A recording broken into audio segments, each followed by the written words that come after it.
Infinixோட 5G 2023 turbo. என்னடா இவ்வளோ நாள் கழிச்சு வீடியோ போடுற அப்படின்னு கேட்குறீங்களா? பிராண்ட் வந்து நமக்கு மொபைல் ஃபோன் அனுப்பல, இருந்தாலுமே உங்களுக்காக மொபைல் ஃபோனை வாங்கி ரிவ்யூ பண்ணுறோம். பார்ப்போமா? முதல்ல மொபைலோட அன்பாக்சிங் அப்படின்னு பார்த்தா எப்பயும் பாக்ஸ்க்குள்ளே இருக்கிறது தான் இருக்குது. இங்கே புதுசாக ஒன்றும் வித்தியாசமாக இல்லை. டிபியூ கேஸ் இருக்குது, 33 வாட் சார்ஜிங் அடாப்டர் இருக்குது. டேரெக்டாக நம்ம மொபைலை பற்றி பார்த்துடலாம். முதல்ல மொபைலோட டிசைன் பார்த்தோம் அப்படின்னா ஆல்ரெடி இன்ஃபினிக்ஸோட 5Gயோட டிசைனை அப்படியே தான் இங்கே கொண்டு வந்திருக்காங்க. பட் இங்கே ஒரு லெதர் ஃபினிஷ் மாதிரி கொடுத்துருக்காங்க. பார்க்குறதுக்கு நல்லா இருக்கு, ஆனால் பிளாஸ்டிக் பேக் தான் கொடுத்துருக்காங்க. கீழே வந்து 5G அப்படின்னு சொல்லி பிராண்டிங் போட்டிருக்காங்க. இன்ஃபினிக்ஸோட நேம்லாம் போடல. மேலே வந்து அந்த பம்ப் மாதிரி கொடுக்காம சின்ன ஒரு மேடு மாதிரி கொடுத்து அதுக்குள்ளே அந்த கேமராஸ்லாம் பிளேஸ் பண்ணியிருக்காங்க. ஆல்ரெடி பார்த்த டிசைன் தான். சோ கலர்ஸ் மட்டும் இங்க கொஞ்சம் இம்ப்ரெசிவா பண்ணிருக்காங்க. இந்த மொபைலோட weight 201 கிராம் இருக்கு, thickness 8.9 mm இருக்கு. 201 கிராம் இருந்தாலுமே கையில பிடிச்சு யூஸ் பண்றதுக்கு நல்லா தான் இருக்கு. ஒரு மொபைல் அப்படினாலே அதை வாங்குறதுக்குன்னு ஒரு சில விஷயங்கள் வந்து ரொம்ப ஹைலைட்டா இருக்கும். அப்படி இந்த மொபைல்ல பார்த்தோம் அப்படின்னா இதோட பெர்ஃபார்மன்ஸ் தான். இங்க Mediatek Dimensity 1080 அப்படிங்கிற ஒரு புது ப்ராசஸர்ல இந்த மொபைல் போன் வந்து எடுத்துட்டு வந்திருக்காங்க. ஆல்ரெடி Redmi, Realme இந்த ரெண்டு பிராண்டுமே ஒரு மொபைல் வந்து லான்ச் பண்ணிருக்காங்க. அவங்க கூட போட்டியா நாங்களும் இறங்குறோம் அப்படின்னு சொல்லி அதே ப்ராசஸர்ல இந்த மொபைல் எடுத்துட்டு வந்திருக்காங்க. அவங்களோட பிரைஸ் கம்மியா எடுத்துட்டு வந்திருக்காங்க. இந்த ப்ராசஸரோட பெர்ஃபார்மன்ஸ் அப்படின்னு பார்த்தா Snapdragon 778 க்கு ஒரு ஈக்குவலான பெர்ஃபார்மன்ஸ் கொடுக்கக்கூடிய ஒரு ப்ராசஸர் தான். கேமிங் பெர்ஃபார்மன்ஸ்மே ரொம்பவே மாஸா இருக்கும். லோ கிராபிக்ஸ்ல விளையாண்டீங்க அப்படின்னா எந்த ஒரு லாக்மே இல்லாம ரொம்ப ஸ்மூத்தா விளையாட முடியும். மீடியம் கிராபிக்ஸ்லமே நல்லாவே இதுல ஹையர் எண்ட் கேம்ஸ் எல்லாமே ப்ளே பண்ண முடியும். ரொம்ப கண்டினியூஸா விளையாண்டாலுமே இந்த மொபைல்ல பெருசா ஹீட்டிங் இஷ்யூ இல்ல, லிட்டில் பிட் வார்ம் தான் இருக்கு. ஓவராலா கேமிங் பெர்ஃபார்மன்ஸ் வந்து ரொம்பவே சூப்பரா இருக்கு. இதோட ஆண்ட்ராய்டு ஸ்கோர் 4,85,000 வருது. இதே மாதிரி இதுல இன்னொரு மாடலான Infinix 5G 2023 அந்த டர்போங்கிற நேம் மட்டும் கிடையாது, அதுல ப்ராசஸரை மட்டும் சேஞ்ச் பண்ணி சேல் பண்றாங்க. இதுல வந்து Mediatek Dimensity 1080 இருக்கு, அதுல Mediatek Dimensity 920 அப்படிங்கிற ஒரு ப்ராசஸர் இருக்கு. ஆல்ரெடி இருந்த அந்த 5G மொபைல்ல 900 ப்ராசஸர் இருந்தது, அதை சேஞ்ச் பண்ணிட்டு அதுல 920 கொடுக்குறாங்க. அவ்வளவுதான் டிஃபரன்ஸ். இதுல பெர்ஃபார்மன்ஸ் எந்த அளவுக்கு மாஸா இருக்கோ அதே மாதிரி தான் RAM and ஸ்டோரேஜ்மே கொடுக்குறாங்க. ஒரே ஒரு ஸ்டோரேஜ் வேரியன்ட் தான் லான்ச் பண்ணிருக்காங்க, 8+256. பொதுவா 256 GB வந்து 20,000 ரூபாய் பிரைஸ் செக்மென்ட்குள்ள எந்த பிராண்டுமே கொடுக்கிறது கிடையாது. பட் தொடர்ந்து பார்த்தோம் அப்படின்னா Infinix வந்து அந்த விஷயத்தை பண்ணிட்டே இருக்காங்க. இந்த மொபைல்ல 256 GB ஸ்டோரேஜோட வருது. அது மட்டும் இல்லாம இதுல dual SIM with dedicated SD card ஸ்லாட்டும் கொடுத்திருக்காங்க. உங்களுக்கு தேவைப்பட்டது அப்படினா SD card மூலமாவும் ஸ்டோரேஜ் வந்து இன்கிரீஸ் பண்ணிக்க முடியும். இதோட கேமரா அப்படினு பாக்கும்போது ரியல்ல ட்ரிபிள் கேமரா செட்டப் கொடுத்திருக்காங்க. பிரைமரி சென்சார் 50 மெகாபிக்சல் கொடுத்துட்டாங்க. அடுத்ததா ரெண்டு கேமரா என்னன்னு கேட்டிங்க அப்படினா ஒரு 2 மெகாபிக்சல் மேக்ரோ, ஒரு 2 மெகாபிக்சல் டெப்த். எதுக்குடா இது? சும்மா 3 கேமரா அப்படினு சொல்லி இதல காமிக்கிறாங்க, அவ்வளவுதான். செல்ஃபி கேமரா இங்க 16 மெகாபிக்சல் இருக்கு. கேமராவோட பெர்ஃபார்மன்ஸ் அப்படினு பார்த்தா ரியர் கேமரால அந்த 50 மெகாபிக்சல் யூஸ் பண்ணி போட்டோஸ் எடுக்கும்போது அவுட்டோர்ல நல்ல லைட்டிங் கண்டிஷன்ல எடுத்தீங்க அப்படினா ஓரளவு டீசென்ட்டா நம்மளால போட்டோஸ் எடுத்துக்க முடியுது. அந்த கலர்ஸ் இதெல்லாம் ஓரளவு ஓகேவா இருக்கு. ஷார்ப்னஸ்மே ஓரளவு பரவாயில்ல. இன்டோர்ல ஓரளவு டீசென்ட் லைட்ல எடுத்தீங்க அப்படினா போட்டோஸ் வந்து ரொம்ப அவரேஜா தான் இருக்கு. பெரிய அளவுல எதிர்பார்க்க வேண்டாம். செல்ஃபி கேமராவோட பெர்ஃபார்மன்ஸ் வந்து ஓரளவு டீசென்ட்டா தான் இருக்கு. அதுல பெருசா எதிர்பார்க்க வைக்க வேண்டாம். டீடைல் வந்து அந்த அளவுக்கு இல்ல. ஷார்ப்னஸ்மே ஓரளவு டீசென்ட்டா தான் இருக்கு. ரியல் வந்து மேக்ஸிமமா 4K 30 fps ல நம்மளால வீடியோஸ் வந்து எடுத்துக்க முடியும். செல்ஃபில மேக்ஸிமமா 1080 30 fps ல தான் நம்மளால வீடியோஸ் வந்து எடுத்துக்க முடியும். சோ ஓவராலா கேமராவோட பெர்ஃபார்மன்ஸ் அப்படினு பார்த்தா அவரேஜா இருக்கு. அப்படியே டிஸ்ப்ளேக்கு வந்தாலுமே ஆல்ரெடி 5G ல என்ன டிஸ்ப்ளே கொடுத்திருந்தாங்களோ அதே டிஸ்ப்ளே தான் இங்கேயும் வந்திருக்கு. AMOLED டிஸ்ப்ளே எல்லாம் கொடுக்கல, LCD டிஸ்ப்ளே தான் கொடுத்திருக்காங்க.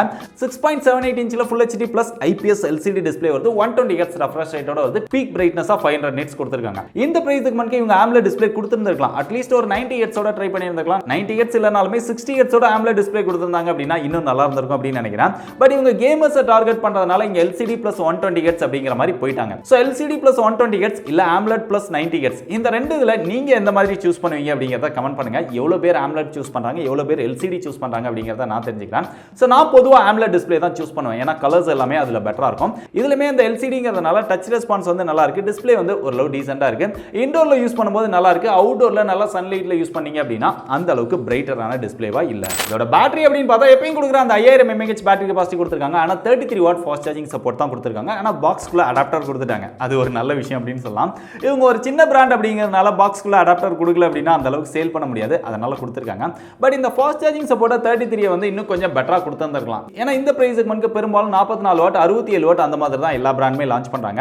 ஒரு சில பிராண்ட் இன்னுமே 33 வாட்ல இருக்காங்க. அதே மாதிரி இவங்களும் அதே 33 வாட்ல தான் இருக்காங்க. ஏனா இத யூஸ் பண்ணி சார்ஜ் பண்ணும்போது 1 மணி நேரத்துக்கு மேல டைம் எடுத்துரும். பேட்டரியோட பெர்ஃபார்மன்ஸ் அப்படினு பாக்கும்போது இங்க 120 Hz ரெஃப்ரெஷ் ரேட் இருந்தாலுமே பேட்டரி வந்து நல்லாவே நிக்குது. பெருசா குறை சொல்ற அளவுக்கு இங்க இல்ல. இதோட சாஃப்ட்வேர் அப்படினு பார்த்தா out of the box Android 12 கொடுத்திருக்காங்க. இந்த Poco பிராண்ட் தான் Android 12 ஓட லான்ச் பண்றாங்க அப்படினா Infinixமே அதே தான் பண்றாங்க. இத வந்து இன்னும் பெட்டரா Android 13 ஓட out of the box box launch பண்ணியிருந்தாங்க அப்படின்னா இன்னும் கொஞ்சம் பெட்டரா இருந்திருக்கும். அது போக இவங்களோட UI அப்படின்னு பார்த்தா XOS 12 வெர்ஷன் வந்து கொடுத்திருக்காங்க. இவங்களோட UI-ல எக்கச்சக்கமான ஃபீச்சர்ஸ் வந்து நிறைய கொடுத்திருக்காங்க. அது ஆல்ரெடி நம்ம நிறைய வீடியோஸ்ல பார்த்திருக்கோம்.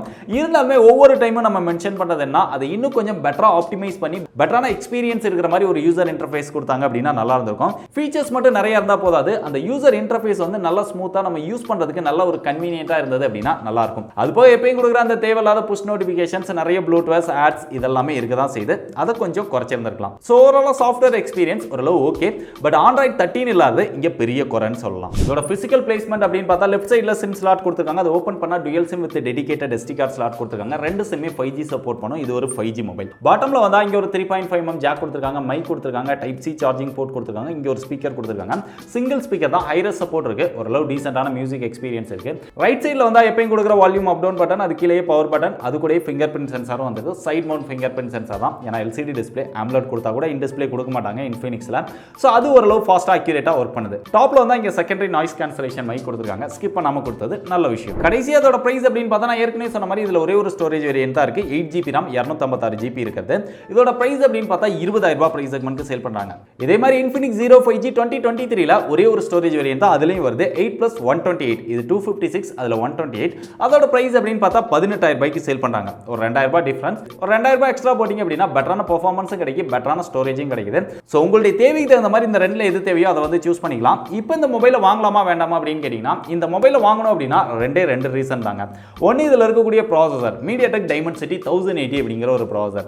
Redmi, Realme இந்த ரெண்டு பிராண்ட்லயுமே லான்ச் பண்ணியிருந்தாலுமே Redmi Note 12 Pro 25000 ரூபாய்க்கு சேல் பண்றாங்க. அதோட Realme 10 Pro Plusமே 25000 ரூபாய் பிரைஸ் செக்மென்ட்க்கு சேல் பண்றாங்க. ஸோ அதை விட 5000 ரூபாய்க்கு அதே ப்ராசஸர் கிடைக்குது. உங்களுக்கு அதே ப்ராசஸர்ல மட்டும் வேணும் அப்படின்னு நினைக்கிறவங்க ட்ரை பண்ணலாம். இன்னொன்று 20000 ரூபாய் பிரைஸ் செக்மென்ட்ல எப்பயும் போல 256GB இன்டர்னல் ஸ்டோரேஜ். ஸோ ஒரு மேசிவான ஸ்டோரேஜ் வேணும் அப்படிங்கிறவங்களும் ட்ரை பண்ணி பார்க்கலாம். ஸோ மற்ற விஷயங்கள்லாம் நான் சொன்னதெல்லாம் உங்களுக்கு ஓகேவா இருந்து இந்த ரெண்டு தான் உங்களுடைய ஹையஸ்ட் ப்ரையாரிட்டியா இருந்தது அப்படின்னா தாராளமா ட்ரை பண்ணி பாருங்க. இல்ல அப்படின்னா இன்னும் கொஞ்சம் எக்ஸ்ட்ரா போட்டிங்க அப்படின்னா நிறைய ஆல்டர்னேட் மாடல்ஸ் இருக்கு. இல்ல இந்த பிரைஸ் செக்மென்ட்மே நிறைய ஆல்டர்னேட் மாடல்ஸ் இருக்கு. ஸோ அந்த மாதிரி ட்ரை பண்ணி பார்க்கலாம்.